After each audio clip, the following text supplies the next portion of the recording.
안녕하십니까. 애청자님의 주식자산 가치를 하한가에서 상한가로 바꾸기 위해 기업의 투자 가치를 열심히 연구해서 좋은 기업을 발굴 소개하는 정화산 기업가치연구소의 정태범입니다. 이번 시간은 대박 투자의 길 118회차입니다. 이번 시간에 제가 소개해드릴 종목은 K방산의 대표주 LIG 넥스원에 대해서 말씀을 드려보겠습니다. 방위산업이 지금 새로운 우리 수출 주력 산업으로 떠오르고 있죠. 그거에 대해서 그 방위산업 중에서 가장 대표주인 LIG 넥스원을 좀 더 자세히 소개해 드려 보도록 하겠습니다. 그러니까 관심을 갖고 끝까지 애청해 주시면 감사하겠습니다. 큰 1번입니다. LIG 넥스원을 선정해서 소개하는 이유를 먼저 말씀을 드리겠습니다. 첫째, 정부가 3대 수출 주력 산업으로 선정해서 발표를 했더라고요. 그 대표적인 게 원전, 두 번째 방위산업, 방산, 그리고 세 번째 인프라 건설, 이렇게 했는데 그 중에서 이제 방위산업에 대해서 한번 말씀을 드려보겠습니다. 우리 정부는 이제 경제 위기 극복을 위해서 수출 증대에 굉장히 노력하고 있죠. 그래서 최근에 윤석열 대통령이 본인이 스스로 대한민국의 세일즈맨이다 이럴 정도로 수출에 심혈을 기울이고 있죠. 그리고 그 수출 주력 산업으로 인프라 건설, 원전, 방위산업 이렇게 세 가지를 꼽고 있습니다. 최근에 윤석열 대통령이 아랍에미레이트 연합이죠. UAE를 방문해 갖고 거의 40조에 상당하는 MOU를 체결한 것도 보도가 되는 것으로서 알 수가 있겠죠. 그 정도로 이제 방위산업이 굉장히 역점을 두고 있습니다. 그러면 최근에 방위산업 수출 추계를 보면 지난 2020년은 3조 7천억 원어치를 수출했는데 2021년에는 9조로다가 늘어났어요. 이 방산 수출액이. 거의 2배 이상 늘어났죠. 그리고 작년은 거의 21조 가까이 됐어요. 2022년. 이건 아직 최종 통계는 안 나온 것 같은데. 그리고 금년에도 170억 불, 21조 5천억이 넘어갈 걸로 이렇게 예상을 하고 있습니다. 참고로 우리나라의 그 수출 수입 현황을 보면은 작년에 수출이 6,839억 5천만 불. 6,839.5억 불. 그래갖고 2021년 대비 6.1%가 늘어났어요. 그래서 세계 6위 수출국이 됐죠. 근데 그 반면에 수입은 또 더 많이 늘어났어요. 수입은 7,311억 8천만 불. 그래서 수입은 18.9% 전년 대비 18.9%가 늘어났어요. 수입이 왜 이렇게 늘어났냐 봤더니 에너지 수입이 많았어요. 석유, 원유, 가스, 석탄 이런 그 에너지 수입액이 급격하게 늘어갔고 에너지 수입액이 1,908억이라서 1,908억 불이라서 전체 수입의 26.1%나 차지해요. 그래서 무역 수지가 472억 3천만 불이 적자가 났죠. 그래서 이제 이 무역 수지 적자가 나는 건 굉장히 안 좋죠. 이제 이 무역 수지를 적자에서 흑자로 반전을 시키기 위해서 그렇게 윤석열 대통령이야 정부가 엄청 노력하고 있고 그거를 이제 해주는 게 그 인프라 건설이라든지 방위산업이라든지 원자력 발전 이런 거를 주력으로 삼고 있는 것으로 보입니다. 두 번째 또 방위산업에 제가 관심을 가진 이유가 독재와 자유진영 간 대결이 심화되고 있죠. 작년에 러시아 우크라이나 전쟁으로 해서 이제 그게 촉발이 됐는데 또 중국이 러시아 우크라이나 전쟁이 장기화되면서 그 독재 국가 하면 대표적으로 뭐 러시아, 중국, 북한, 우리 머리 위에 이고 있는 세 나라가 다 독재 국가죠. 그 다음에 이제 이란 뭐 이런 데를 치고 있겠죠. 하여튼 독재 국가와 자유진영 간의 그 대결이 자꾸 심화되고 있죠. 그러므로 해갖고 국방 예산을 증가하는 경향을 보이고 있습니다. 국방비를 증액하고 그런 경향을 많이 보이고 있죠. 러시아와 또 중국도 그 옛날엔 집단 지도 체제에서 지난번 이제 전인대를 통해서 시진핑 1인 지배 체제로 이렇게 독재 체제가 더 강화가 됐죠. 그러면서 대만에 대한 위협도 증가하고 그래갖고 미국과 중국 간의 미중 갈등이 점점 더 고조되고 있는 이런 상황이죠. 그래서 2023년에 전쟁 위험 지역 이렇게 꼽은 거를 보니까 대만이 가장 위험한 지역으로 꼽히고 그 다음에 이란 그리고 파키스탄, 예멘 이런 순으로 꼽히고 있더라고요. 근데 특히 여기서 이제 우리가 주의해 봐야 될 게 대만입니다. 그러니까 중국과 대만 관계가 이렇게 무력 갈등으로 가면은 굉장히 안 좋죠, 우리나라에도. 그리고 또 북한의 그 핵무장이 계속 강화하려고 또 얘네들이 벼랑 끝 외교로 해서 남북 갈등도 자꾸 격화되고 있는 그런 상황이죠, 지금 상황이. 그래서 2023년은 금년은 북핵 역사상 북한 핵무기 그 역사상 가장 위태로운 한 해가 될 거다, 이렇게 통일연구원이 발표한 거를 보고 굉장히 주의 깊게 봤습니다. 그리고 북한이 올해 또 하려는 게 7차 핵실험을 할 수도 있고 미사일 발사는 거의 다반사로 이루어지고 있고, 이래서 방위산업주가 더욱더 부각이 되지 않을까 이런 생각을 했습니다.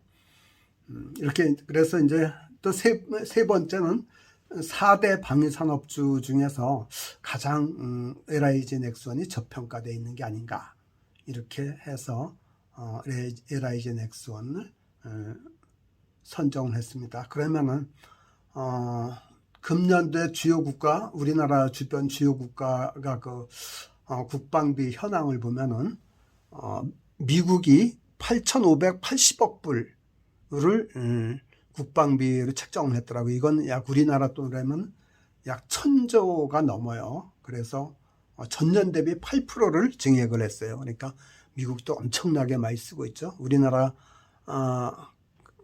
그 전체 예산이 630조 되는데 그거보다 많죠. 그 다음에 일본은 국방비로 6조 8천억 엔. 이건 지난해 대비해서 26%가 늘어났어요. 일본은 무려. 그리고 이것도 우리나라 돈으로 하면 65조가 넘거든요. 그래서 우리나라 국방비보다 더 많고요. 대만도 4,151억 대만 달러를 해갖고 전년보다 12.9%를 증액을 시켰어요. 거의 13% 가까이 증액시켰죠. 그리고 우리나라는 57조 143억 원. 그래서 우리나라도 전년 대비 4.4%가 국방비가 늘어났어요. 이렇게 국방비 증가 현황이 일반적으로 다 이랬죠. 우리나라는 그래도 조금 증가시킨 거네요, 다른 나라에 비하면은. 그래서 국방비가 이렇게 자꾸 늘어나고 있는 걸 알 수가 있습니다. LIG 넥스원을 선정한 이유를 다시 한번 정리해서 말씀드리면, 첫째, 정부의 3대 수출 주력 산업 중에 하나라서 방위산업 수출액이 점점 커질 것 같다. 그리고 두 번째, 자유진영과 독재진영 간의 대결이 심화되면서 세계적으로 국방비 증액하는 그런 경향이 심화되고 있고, 또 북한의 그 핵무장 강화로 우리나라도 국방비를 증액할 수밖에 없는 그런 상황에 빠져 있다. 그걸 들 수가 있고, 세 번째, 4대 방위산업주 중에서 가장 저평가되어 있다. 그래서 이 LIG 넥스원을 선정했거든요. 이 부분은 뒤에 페이지에서 좀 더 자세히 말씀드리도록 하겠습니다. 큰 두 번째, LIG 넥스원의 주가 수준과 투자 전략에 대해서 말씀을 드리겠습니다. 첫째, 투자 여건에 대해서 말씀드리겠습니다. 연초 그 랠리가 있었죠. 한 10거래일 연속 상승했다가 숨고르기 장세로 한 이틀 정도 조정을 거쳐서 지금 다시 상승하려는 그런 장세라고 보면 맞을 것 같습니다. 이렇게 된 데는 미국 FED 금리 인상 속도 조절에 나서 갖고 환율이 약세로 전환한 게 큰 영향을 미쳤다고 보거든요. 원달러 환율이 상고 하저하래 갖고 작년 말만 해도 1220원에서 1410원으로 이렇게 예상했었는데 금년에는 연초 들어와선 환율이 많이 떨어져 갖고 1130원에서 1150원까지 떨어질 거다라고 환율 그 조정 구간을 더 낮춰 잡는 걸 봤습니다. 그 오른쪽 그래프를 보면은 작년 10월 24일 1440원이 넘었던 환율이 올해는 1238원으로 많이 빠졌죠. 1400원대에서 1200원대로 확 빠진 걸 알 수가 있습니다.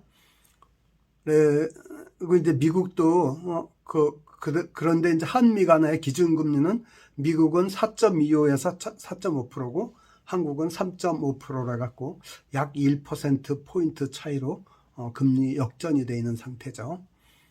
그리고 이제 2023년도 그 세계 그 GDP 성장률을 보면 세계 전체적으로 2.2% GDP 성장할 거다 봤는데 미국은 0.4에서 1%, 중국은 한 5% 정도, 한국은 1.6% 정도로 이렇게 저성장 국면으로 진입하고 경기 침체될 거를 예상하고 있습니다. 그런데 이제 코스피는 달러가 떨어짐으로 해서 다시 이제 약간 금년 들어서 상승 랠리를 보여줬죠.